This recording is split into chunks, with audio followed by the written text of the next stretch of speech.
어느 초등학생이 병원에 가서 검진을 받았답니다. 최종 결과가 나왔는데 암이랍니다. 아이에게는 더욱 상세한 검사와 치료가 계속 잇따랐고, 그 중에는 사람들이 말만 들어도 얼굴빛이 변하는 화학치료요법까지도 포함되어 있었습니다. 화학주사를 사용해서 치료를 마치자 온몸에 퍼져나가던 암세포가 멈추었습니다. 그러나 화학치료의 강한 부작용으로 아이의 머리카락이 한 움큼씩 빠지고 빠지더니 이제는 아이의 머리에 한 톨의 머리카락도 남지를 않았습니다. 퇴원하는 날이 하루하루 다가오자 아이의 마음속에는 밖으로 표현할 수 없는 하나의 걱정과 두려움이 생깁니다. 그것은 자신이 학교에 등교할 때에 가발을 써야만 할까 하는 염려였습니다. 먼저는 머리카락이 한 올도 남지 않은 자신의 머리에 대한 부끄러움 때문이고, 또 하나는 자신의 새로운 머리 스타일로 인해서 같은 반 친구들이 놀래지는 않을까 하는 염려였습니다. 드디어 몇 달 만에 이 아이가 학교를 등교하게 됩니다. 어머니가 휠체어에다가 아이를 태우고 함께 학교에 갔습니다. 이전에 아이가 수업을 하던 교실 앞에 와서 문을 엽니다. 엄마와 아이가 함께 교실에 들어가는데 이 아이와 엄마는 동시에 입이 벌어지는 기쁨과 놀라움을 감출 수가 없었다고 합니다. 왜 그럴까요? 교실 안에 있는 같은 반 친구들이 모두가 머리를 팍팍 깎고 있었다는 겁니다. 아이들만이 아니라 그 아이를 가르치던 선생님까지도 빡빡 깎은 빛나는 머리로 아이가 학교에 오게 된 것을 열렬히 환영했다고 합니다. 그렇습니다. 성숙한 사랑은 감출 수가 없습니다. 성숙한 사랑은 열매를 맺게 되어 있습니다. 오늘은 우리 의성교회가 설립된 지 113년을 맞이하는 기념주일입니다. 1908년 호미동 언덕 위에 세 칸의 기도실로 시작하였던 우리 의성교회가 오늘에 이르게 되었습니다. 하나님께서 우리 의성교회를 사랑하시고 그동안 많은 분들의 눈물과 수고와 피땀 어린 헌신이 있었기에 우리 교회가 오늘까지 이르게 되었다고 믿습니다.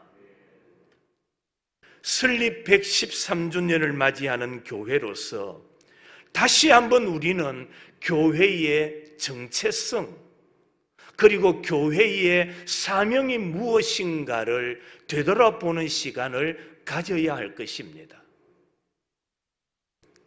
오늘은 초대교회를 통해서 우리의 모습을 다시 한번 돌이켜보고 앞으로 우리 교회가 나아가야 할 바가 무엇인가를 살펴보며 은혜를 받고자 합니다.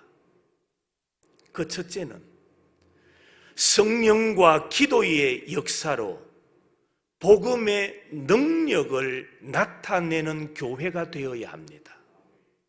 복음의 능력. 어떻게 하면 교회가 이 시대의 복음의 능력을 나타내는 교회가 될 수 있습니까? 그것은 바로 성령과 기도의 역사로만 가능한 줄로 믿습니다. 그래서 오늘 본문 42절에도 보면 오로지 기도하기를 힘쓰니라. 초대교회의 특징, 초대교회의 자랑, 초대교회의 긍정하는, 자랑할 만한 요소가 뭐냐? 그들은 오로지 기도하기에 힘썼다라고 말씀합니다. 그렇습니다. 초대교회는 기도하는 교회였습니다. 기도하기를 전혀 힘쓰는 교회라고 말씀합니다. 기도는 성령의 역사, 성령의 능력을 불러오기 때문입니다. 그래서 초대교회에 보면 기도로 말미암아 귀신이 떠나가고 병자가 고침을 입고 수천 명이 하나님께로 돌아오는 역사가 일어나고 예수 그리스도로 말미암아 그들의 삶이 변화되어서 성령의 능력이 살아서 역사하는 교회였던 겁니다. 뿐만 아니라 초대교회는 기도를 최우선 순위에 두는 교회였습니다. 모여서 기도함을 통하여 살아계신 하나님의 능력을 덧입고 하나님의 말씀을 세상에 선포하는 교회였던 겁니다.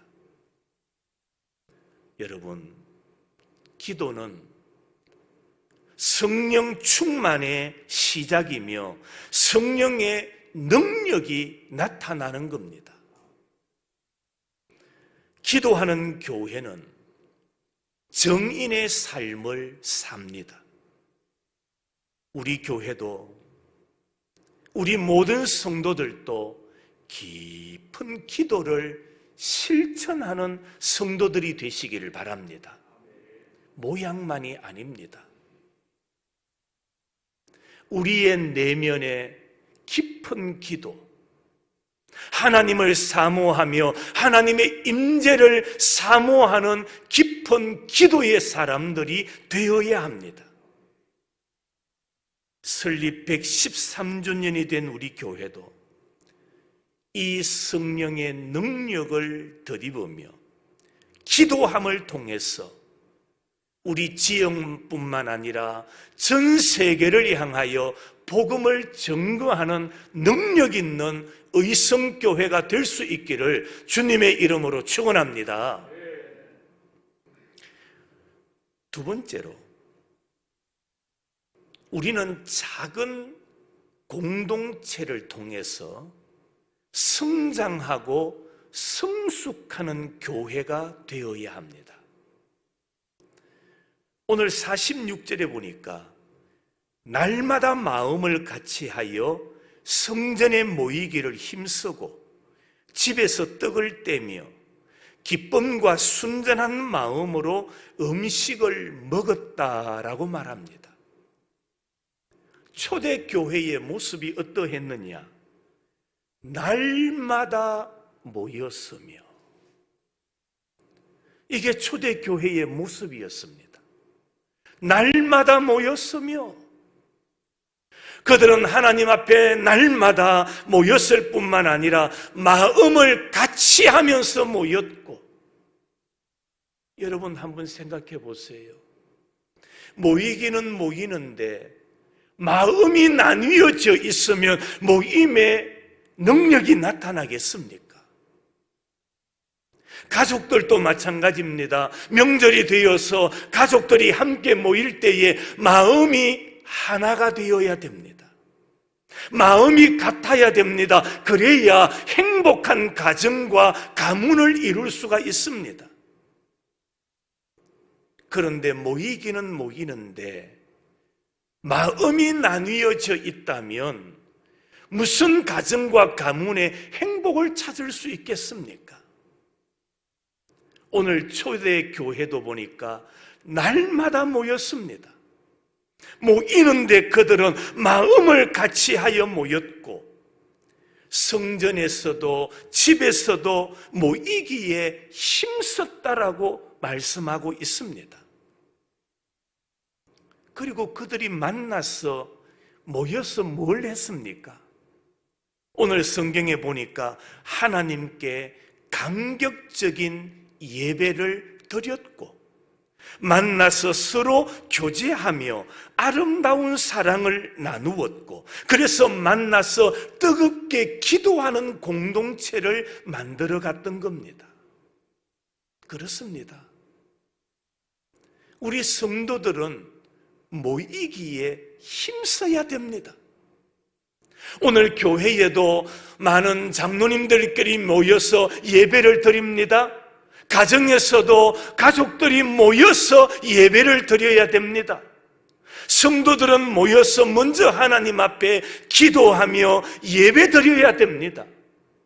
그것이 바로 초대교회의 모습이었기 때문입니다. 그뿐만이 아닙니다. 초대교회의 모습을 또 이렇게 표현하지요. 44절과 45절에 믿는 사람이 다 함께 있어 모든 물건을 서로 통용하고 또 재산과 소유를 팔아 각 사람의 필요를 따라 나누어 주었다. 그렇습니다. 그들은 나가서 사랑과 물질을 이웃에게 나누어 주며 생명을 나누어 주는, 복음을 나누어 주는 공동체였다라고 말씀하고 있습니다. 이렇게 작은 공동체를 통해서 균형된 만남과 나눔이 있을 때에 교회는 외적인 성장과 내적인 성숙이 이루어지는 겁니다. 교회는 이 두 가지가 함께 성장해야 됩니다. 외적인 성장, 내적인 성숙, 이것이 함께 성장하고 성숙되어질 때에 교회는 아름다운, 하나님께서 기뻐하시는 교회의 모습을 이루어 갈 수 있는 겁니다. 교회는 잘 모여야 됩니다.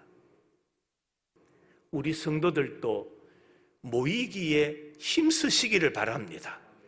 잘 모여야 됩니다. 그러나 교회는 잘 모이는 것으로 끝나면 안 됩니다. 교회는 잘 모여야 하지만 또 하나 잘 흩어져야 됩니다. 모였다가 잘 흩어지는 교회가 모범적인 교회요, 초대교회의 모습이라는 겁니다. 모여서는 뭐 합니까? 모여서 마음을 같이하여 기도하고 그리고 말씀을 나누어야 됩니다. 그러니까 성도들은 모여서 하나님의 말씀에 귀를 기울여야 됩니다. 그리고 하나님의 말씀을 잘 듣고 기도로 우리가 무장한 이후에는 흩어져야 됩니다. 흩어져서는 뭘 합니까? 복음을 전해야 됩니다. 그래서 교회는 잘 모여야 되고 잘 흩어져야 됩니다. 그래서 교회는 이 만남과 나눔이 자연스럽게 일어나야 됩니다. 세상은 교회의 모임을 방해합니다. 모임을 파괴하지요.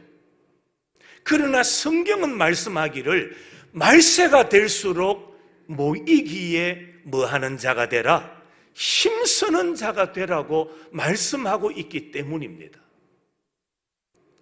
작은 공동체를 통해서 외적인 성장과 내적인 이 성숙이 조화를 이룰 때에 건강한 교회가 되는 겁니다. 우리 의성교회도 구역이 있습니다. 그리고 여러분이 속해 있는 전도회가 있습니다.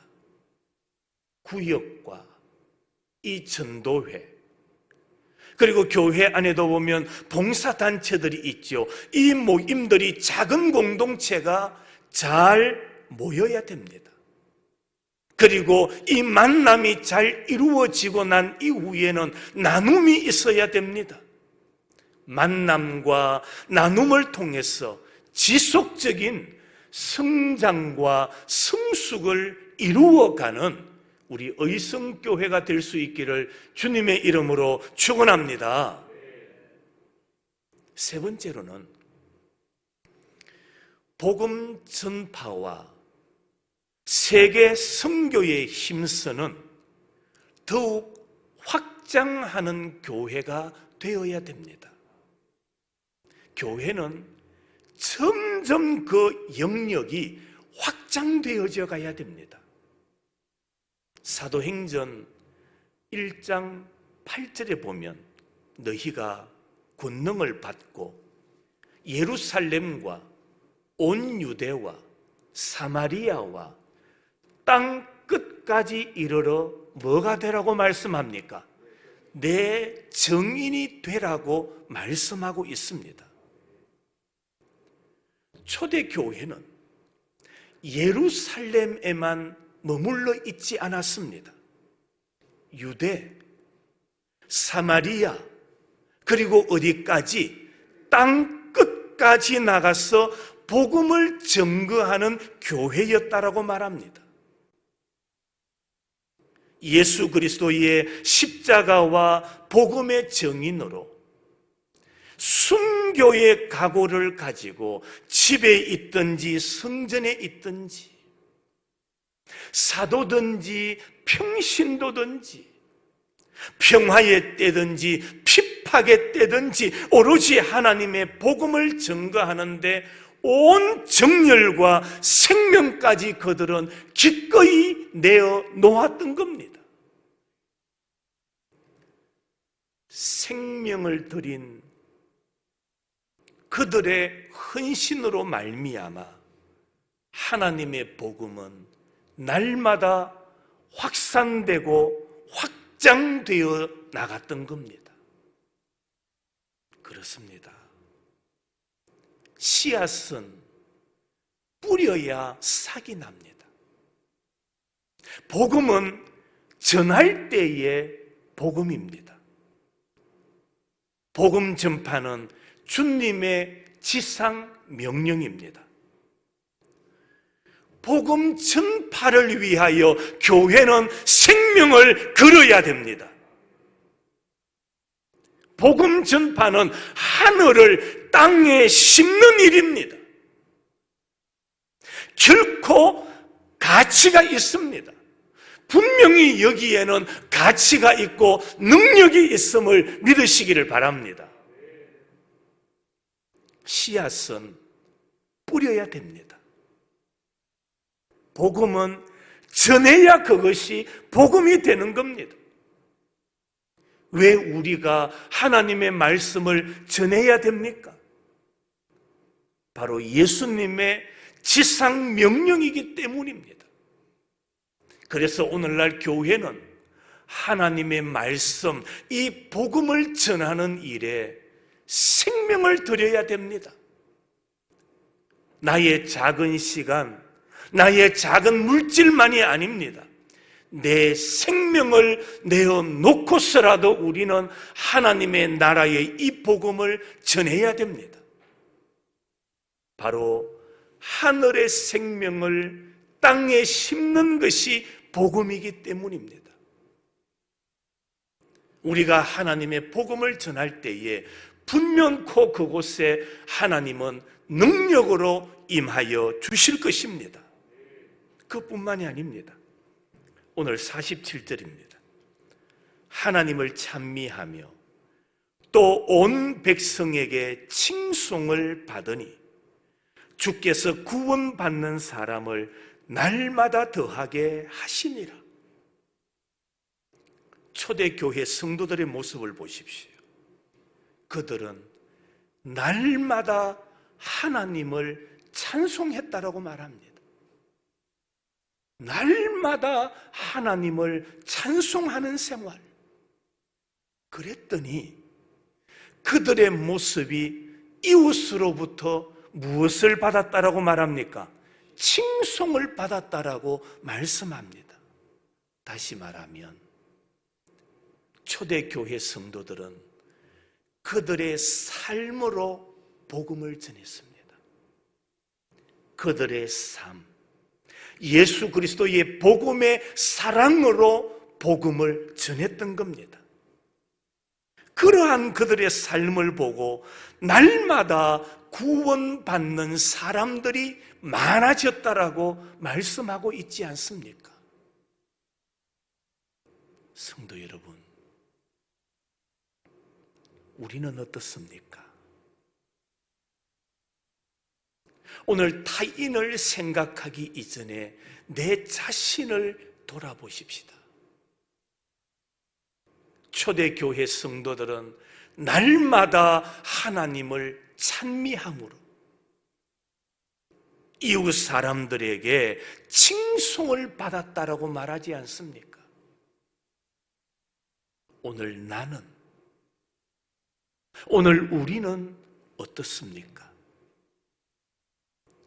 우리 의성교회 성도들도 칭송받는 사람이 되어 주님의 지상 명령인 땅끝까지 예수 그리스도의 복음을 증거하는 우리 의성교회와 성도들이 되시기를 주님의 이름으로 축원합니다. 이제 우리 의성교회는 점점 성장하고 성숙하는 교회가 되어야 합니다.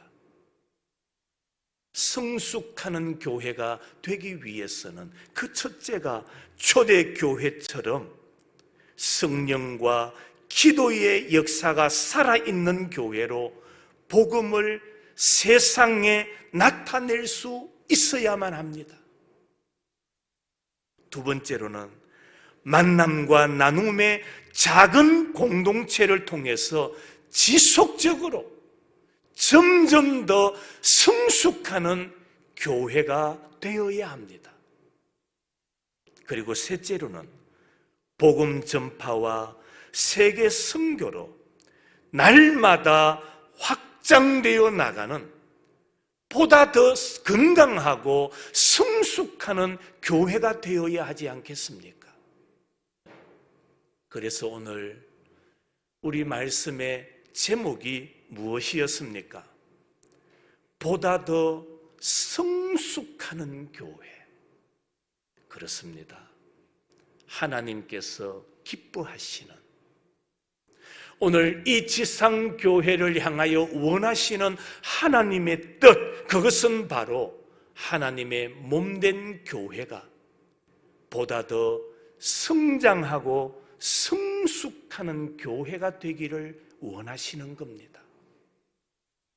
그래서 우리 교회도 기념주일을 맞이하여 더 성장하고 성숙하기 위해서는 복음의 능력을 나타내는 교회, 그리고 작은 공동체를 통하여 성장하고 성숙하는 교회, 복음을 전하고 세계 선교를 통하여 더욱더 확장되어져 가는 교회가 되기를 간절히 소망합니다. 이런 아름다운 교회가 되기를 원해서 우리 의성교회 모든 성도들이 이 한 해도 우리의 시간과 물질과 우리의 생명까지도 하나님 앞에 드림으로 하나님 앞에 온전하게 능력 있게 쓰임받는 우리 의성교회와 성도들이 되시기를 주님의 이름으로 축원합니다.